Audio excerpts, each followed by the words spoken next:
What's up? It's your boy Stevie83 and I'm back with another react. The water was still that morning. February 13th, 2018. Lake Coeur d'Alene stretched out under a pale winter sky, the kind of cold that makes your breath hang in the air like smoke. You guys heard of that? A small place? boat drifted near the shore, carrying a woman who was about to make a phone call that would unravel everything. 2 hours. That's how long she waited. 2 hours before dialing 911. 2 hours with the lake around her, silent and vast. 2 hours to think, to decide, to prepare what she would say. Her husband was no longer in the boat. The sunrise they had come to watch was long gone by the time help arrived. And when rescuers reached the scene, they found a woman with a bloody nose, shivering, telling a story about a man who had simply fallen into the water, a story about a romantic morning gone wrong, a story that, piece by piece, would fall apart. What really happened on that boat? Why the delay? And why did nothing about this woman's story quite add up?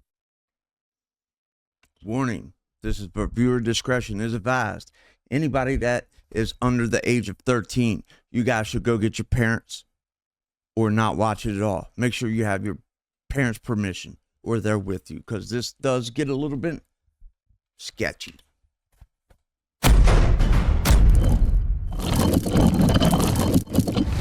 The Don in Papo. Eisenberg was born in Idaho.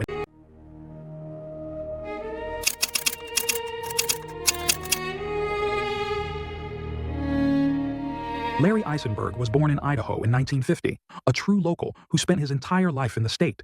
He grew up surrounded by forests and lakes, the kind of landscape that would shape his entire life. From an early age, he understood the value of hard work, a principle he would carry with him every single day until his last. He attended the University of Idaho, where he earned a degree in forestry. It was the natural choice for someone who had grown up watching the timber industry pulse through his community. After graduation, Larry built a solid career in the lumber business, eventually rising to become an executive in the industry. Colleagues knew him as tough, disciplined, and relentlessly frugal. He wasn't the type to waste money, and he wasn't the type to tolerate laziness. In 1974, Larry married his first wife. Together they had 2 children, a daughter named Jessica and a son named Dean. He raised them with the same principles that guided his own life: work hard, stay honest, be a straight arrow. His kids remember him saying things like that all the time, drilling into them the importance of integrity and effort. The marriage lasted until the children were grown, and then, like many long unions, it quietly came to an end. Larry and Lori's paths crossed through the Coeur d'Alene Chamber of Commerce, where both were active members of the local business community. Some accounts suggest she was hired as his secretary while he was still married, and that their relationship began after both their marriages had ended. By the time they became a couple, they presented themselves as church, and her childhood was marked by serious poverty. There were periods when her family had so little that they squatted in empty farmhouses, moving from place to place, surviving on whatever they could find. Despite these beginnings, or perhaps because of them, Lori developed a personality that drew people in. She had a smile that seemed genuine, and a giddy laugh that put others at ease. By the time she reached adulthood, she had learned how to make people like her, how to present a version of herself that inspired trust. At 19, in 1973, she married Stephen Barnes. Over the following years, they had 6 daughters together. Lori threw herself into motherhood and, by all outward appearances, created a stable home. Her daughter Amber would later describe their early family life as perfect: church every Sunday, lessons about living right, making good choices, getting good grades, doing chores. The structure that Lori had lacked in her own childhood, she seemed determined to build for her children. That's what I'm doing. The marriage to Stephen lasted over 2 decades before ending in 1996. At 43 years old, Lori found herself a single mother, and she made a significant decision. She would start over in Coeur d'Alene, Idaho. In this new city, Lori reinvented herself. She became deeply involved in community work, eventually earning the title of Volunteer of the Year from the Coeur d'Alene Chamber of Commerce. She was the kind of person who showed up at events, who remembered names, who made connections. Eventually, she rose to become the executive director of the North Idaho Housing Coalition, a nonprofit organization tied to federal housing funds. It was a position of trust, a role that gave her access to significant resources meant to help those in need. To the outside world, Lori Barnes had overcome her difficult beginnings and become a pillar of her community. When Lori and Larry married, they brought together a blended family of 8 children, Larry's 2 and Lori's 6, along with 15 grandchildren and eventually a great-grandchild. It was a large, sprawling clan, and the couple embraced it fully. They owned a secluded cabin that they lovingly called Our Paradise, a place where the whole family would gather for holidays and celebrations. From the outside, the marriage looked like a fairy tale. Dean Eisenberg would later describe it as absolutely perfect. Friends used the word soulmates. A colleague who knew them both said Larry trusted Lori completely, without reservation. They traveled together constantly, visiting grandchildren, taking trips, building what appeared to be an ideal retirement. Lori's daughter, Chrislyn, would later recall how happy her mother seemed with Larry, noting the way he looked at Lori with genuine admiration. The stepchildren on both sides appeared to get along. Larry, despite being a tough and frugal man, had a warmth that extended to his new extended family, but certain details, invisible at the time, would later take on different meaning. Larry prided himself on fiscal responsibility. It was central to who he was, the man who taught his kids never to be lazy, never to waste, always to earn. He managed their money carefully, keeping track of every dollar. This was something Lori knew well, and yet there was something Larry didn't know. Something that existed in a parallel world, hidden from his view, growing larger and more dangerous. This is what I got so far. I think about these people. I think this lady is looking for someone that's going to just constantly praise her, like she needs validation all the time. And him, he's a overworker. He's trying to be he needs somebody to, he's got to micromanage somebody, if I should just say it like that. He's got to micromanage someone to the point as this relationship, this dynamic as a relationship, I see only lasting 20 years, 30 years at the most. But, some people stay around just for the comfortableness of it. 2018, a Tuesday, the day before Valentine's Day. Larry and Lori had plans. They would take their boat out on Lake Coeur d'Alene before sunrise. I'm sorry about these pictures. To watch that the is dawn not break me, over the water. my computer, It was the kind of romantic gesture that fit their public image as devoted partners. After the boat ride, they intended to have a special Valentine's breakfast together. They left their home while it was still dark, the winter cold, sharp and biting. The lake was quiet at that hour, getting the a water 4K dark and monitor calm. for Christmas. They launched the boat and headed out onto the water as the first hints of light began to appear on the horizon. According to Lori's account, everything was normal at first. They were out there together, watching the sky change colors, enjoying the peace of the early morning. Then, she said, something went wrong with the motor. Larry leaned toward it to investigate. He gave her a strange look. She would later mention something about stroke-like symptoms, a sudden change in his demeanor. And then he fell overboard, into the frigid February water. That was her version. Stroke-like What happened next, according to the official timeline, was a gap. A period of approximately 2 hours during which Lori did not call for help. When asked about this later, she explained that she didn't want to leave the area where Larry had fallen, that she was searching, that she was hoping. At approximately 2 hours after the incident, she finally dialed 911. When rescuers arrived, you got to make that, if you're going to lie about something, you got to at least know what, that's the main thing they look for, stuff like that. How long it's been since you called, whatever. You got to make your lie around what time you called them people. You know what I mean? You got to start making your lies around the time you called people. They found Lori with That's their visible law. injuries, That's how they a keep bloody track. nose, which she explained came from trying to save her husband. The boat was intact. Larry was nowhere to be found. The water temperature that morning was in the low 40s. In water, that cold survival time without rescue is measured in minutes, not hours. The search for Larry Eisenberg began immediately after the 911 call. Divers entered the frigid lake, and rescue teams scanned the water for any sign of him. Days passed. The community watched and waited. Lori gave interviews, describing her grief, her shock, her devastation at losing her husband in such a sudden, tragic accident. About a week after the incident, Lori wrote a letter to friends and family, describing the morning in emotional detail, the trip to the lake, the accident, her desperate attempts to save him. The narrative she presented was one of a widow in mourning, but beneath the surface, investigators were already troubled. The 2-hour delay before calling 911 didn't sit right. The details of her story seemed to shift slightly with each telling. And then there were the injuries. Lori's bloody nose, which she attributed to rescue efforts, raised questions about what exactly had happened on that boat. On March 1st, 2018, Larry Eisenberg's body was recovered from the lake, about 2.5 weeks after he disappeared. The discovery brought a measure of closure to those who had been waiting and hoping, but it also marked the beginning of a new phase, one that would reveal something no one expected. The autopsy that followed would change everything. When the medical examiner began the examination, they expected to find evidence consistent with drowning. A man in his late 60s, falling into frigid water, his body submerged for weeks. The cause of death seemed obvious. But science told a different story. The medical examiner found something unexpected. Larry Eisenberg had not drowned. The cause of death was diphenhydramine toxicity, an overdose of Benadryl, a common antihistamine found in medicine cabinets across America. The concentration in his blood was 7,100 nanograms per milliliter, a level so far above therapeutic doses that it could only have been achieved through massive, deliberate ingestion. To put this in perspective, a normal dose produces blood levels far, far lower than what was found in Larry's system. This was no longer a tragic accident on a cold February morning. This was a homicide investigation. Suddenly, every detail took on new significance. The romantic sunrise trip was found in Larry's system. This was no longer a tragic accident on a cold February morning. This was a homicide investigation.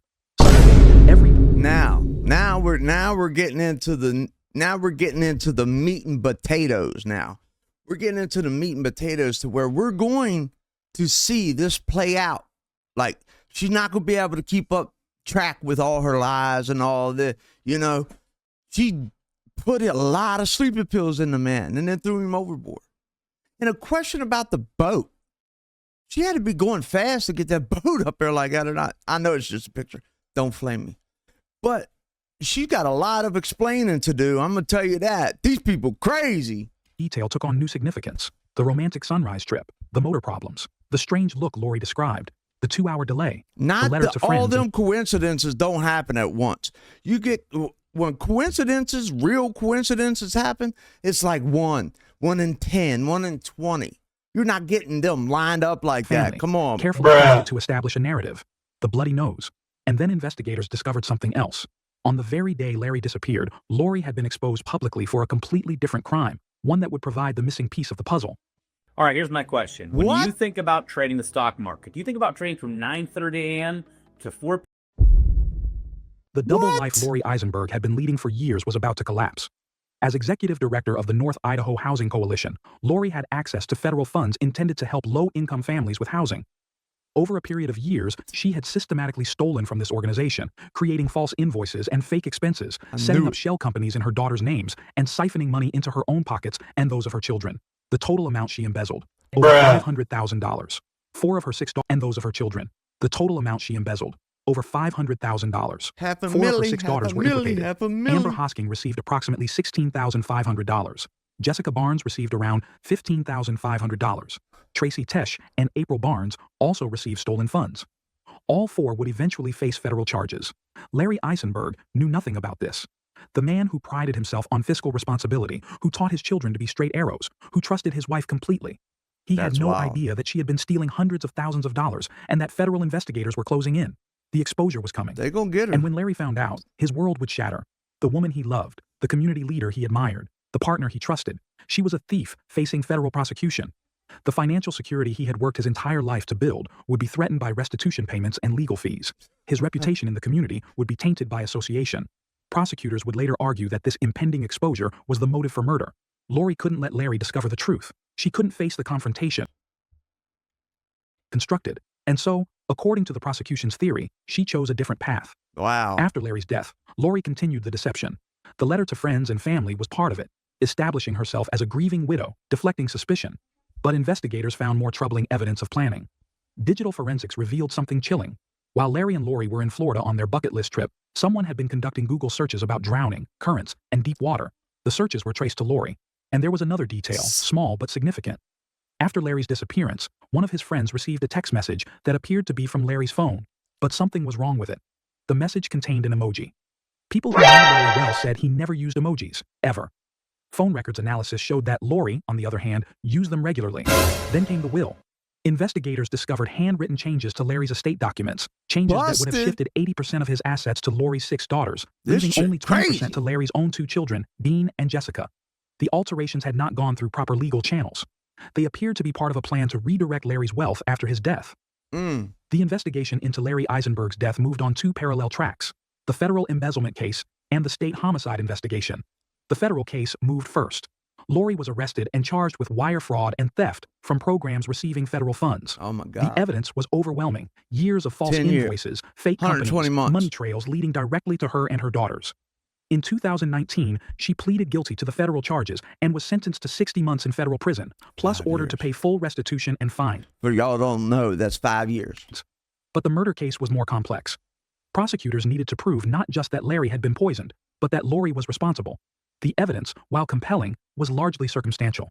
The pieces included the 2-hour delay before calling 911, the Google searches about drowning and currents conducted during their Florida trip, the diphenhydramine toxicity that had nothing to do with falling into water, the text message with the emoji sent from Larry's phone, the altered will documents, the timing of the exposure. I don't think that text message with the emoji is kind of like you could almost butt dial that depending on your phone, I think. But man, I don't know. Of the embezzlement, and the phone records that showed Larry had complained to his doctor about strange symptoms, shakes, and Ooh. foggy thinking during their She travels. been doing Had it. Lori been poisoning him gradually, even Yeah. before the boat trip? The symptoms Larry described to his doctor suggested he might have been Evil woman. ingesting something harmful without his knowledge. In February Look at her. 2020, exactly 2 years after Larry's death, Lori Eisenberg was charged with first-degree murder.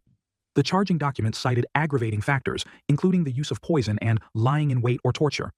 There was one complication, however. Prosecutors acknowledged they could not determine exactly how Larry ingested the fatal dose of diphenhydramine. Right. Was it in his coffee? In food? In a drink on the boat that morning? The mechanism That remained would be unclear. a lot. What was clear was that the level of the drug in his system was lethal, and that it hadn't gotten there by accident. The case did not go to a full trial. Instead, She took a in plea. 2021, Lori Eisenberg entered an Alford plea to second-degree murder. An Alford plea is a specific legal mechanism in which a defendant does not admit guilt, but acknowledges that the prosecution has enough evidence to likely secure a conviction. It allows for sentencing without a full admission of responsibility, a legal technicality that would later cause significant pain to Larry's family. At the sentencing hearing, Lori spoke. She acknowledged that she was responsible for Larry's death, but her explanation stunned the courtroom. She claimed that she had intended to harm herself that morning, not Larry.